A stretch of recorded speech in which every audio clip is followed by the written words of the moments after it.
Hi, it's Rachel and Nancy again. With this video, we are hoping to walk you through how important the archive tool in the time schedule can be for you.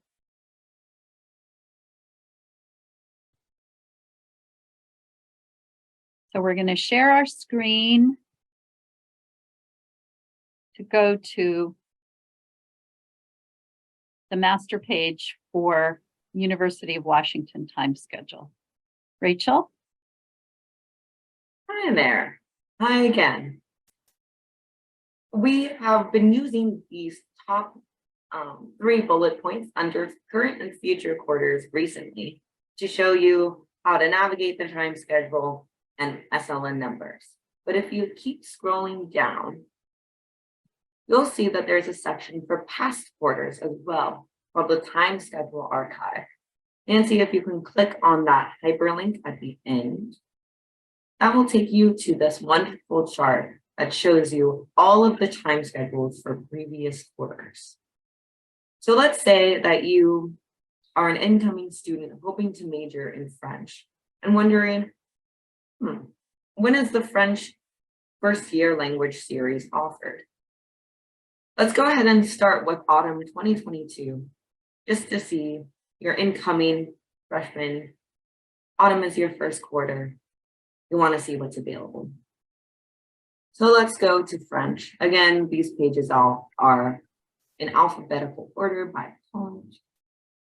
And then go ahead and we'll see, oh yeah, French 101 is offered. And it was offered. So that's a good sign that perhaps it will be offered when I want to take it this upcoming autumn quarter. And a lot of sections are offered too. Look at that.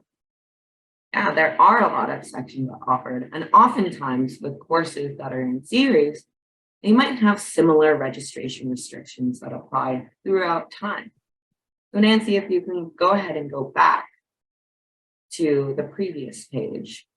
It's interesting to note here, since this is a past quarter, that some of these sections didn't fill all the way. I think that means that maybe if it gets close to being full, I still might have an opportunity to take a class. That's a great point, Nancy.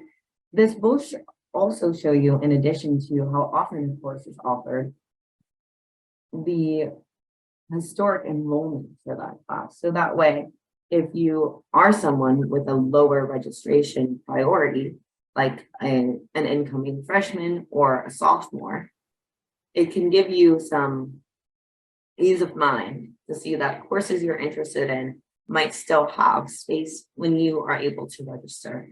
And similarly, you might see that courses have more registration than their limits, which means that course can be overloaded.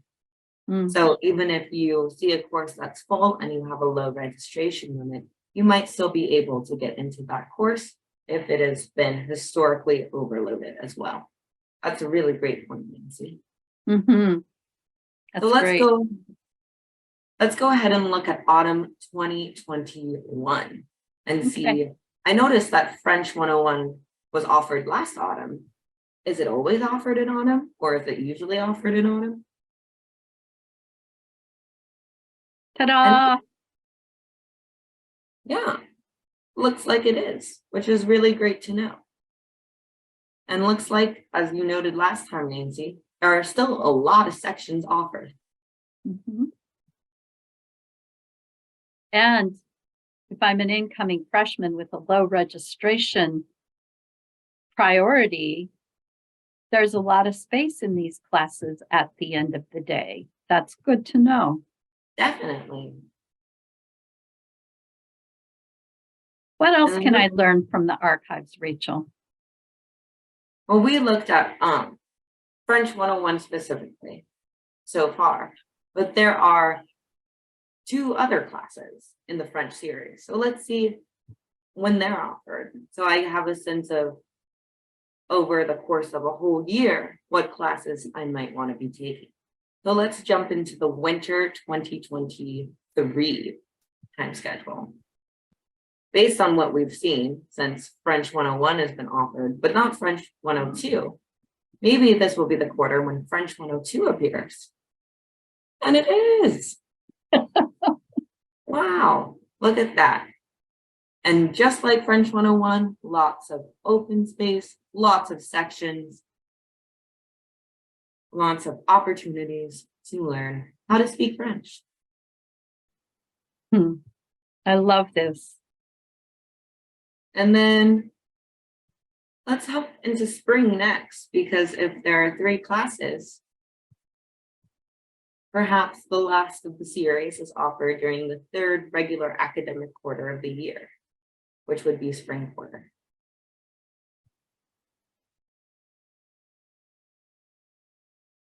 Amazing. Elementary French Yahtzee. 103. And again, a good amount of sections, good amount of space. Great way to know for a series course how often it is offered. Going into that time schedule. And even if you're not planning to major or minor in something, this is a great way to know, especially for a foreign language, for that arts and sciences college requirements, when those necessary classes will be offered, so you can help yourself fulfill those requirements in time for your graduation. Thank you, Rachel.